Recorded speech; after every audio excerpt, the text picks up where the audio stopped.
Thank you very much, everybody. I'll just put this right here. You can put me on the clock. 3 minutes.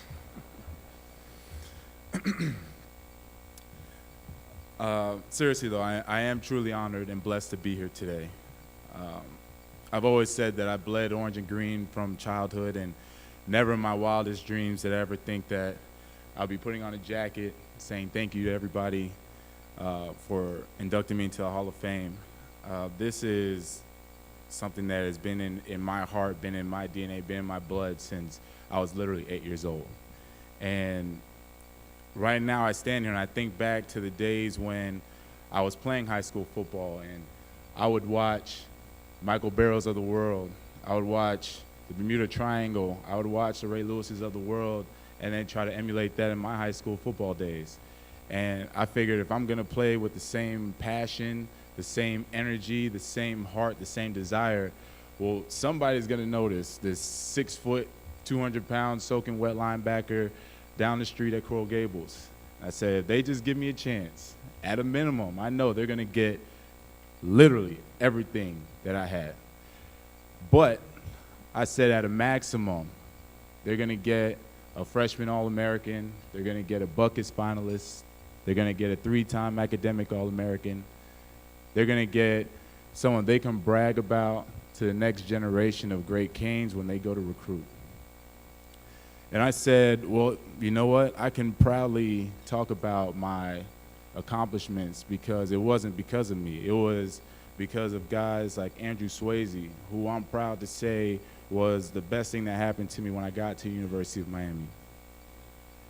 Andrew Swayze took me in and he took me to a level where I could have never gotten to myself. He demanded more than 100%, and he was tough day in and day out. I came into University of Miami, as I said, the lightest and the slowest linebacker. And if you don't believe me, take a look right over there at DJ Williams. DJ, just stand up so everyone can see. So this is my brother from another mother, but he did not speak to me all of our freshman year. And when he first came in, we thought he was a lab experiment where we thought that they just fed him muscles and steroids until he was 17 years old and then came to the University of Miami. We didn't ask, who is that? We were like, what is that? But back to Swayze. This is, the competition I was dealing with. And, Swayze in the weight room, he challenged me mentally. And the mental toughness superseded all the physical abilities. And for that, he kind of molded me, he molded me into the man I am today and to a person where I took that onto the field, where it wasn't about the physical abilities. That was going to come regardless. It was about the mental toughness. It was about the mental grind. It was about being more disciplined than your opponent, more disciplined than the next man, so that when it was fourth quarter, you can produce.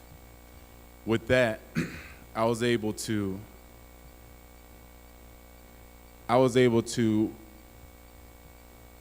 latch on, so to speak, to the Randy Shannons of the world who had just come from the Dolphins. Vernon Hargraves was my linebacker coach. And I tell you what, the smartest thing I ever did was just listen to them and listen to everything that they were teaching me and soaking it in, because frankly, their expectations of me was higher than my expectations of myself. As I said, I just loved UM. I absolutely loved it, and I wanted to be a part of UM, and I was happy to be there.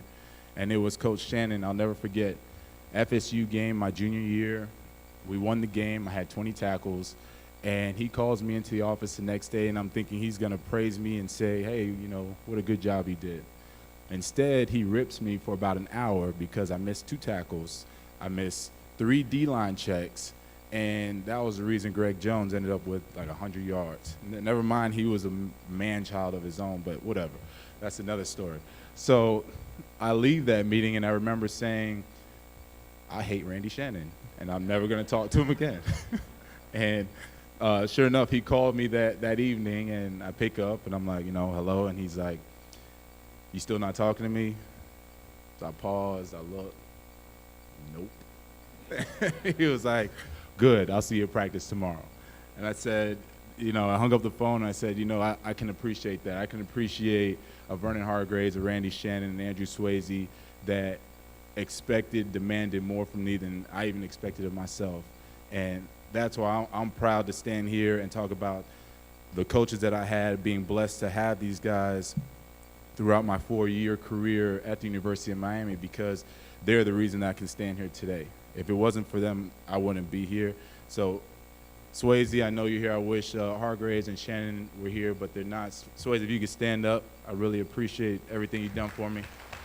Appreciate you coming. And of course, I also want to thank my family. I can't say enough about my family, which is why, frankly, I just left you guys for last. I love you, and you know I love you, so I'll just leave it at that. To the Hall of Fame organization for even thinking of me. As I said, this was the last thing on my mind. I really appreciate it, Casey. I appreciate everything. And as I said, as always, go Canes. I love the U, and thank you very much. Right on time. Well done. Congratulations. Thank you, John. Great job. Thank you.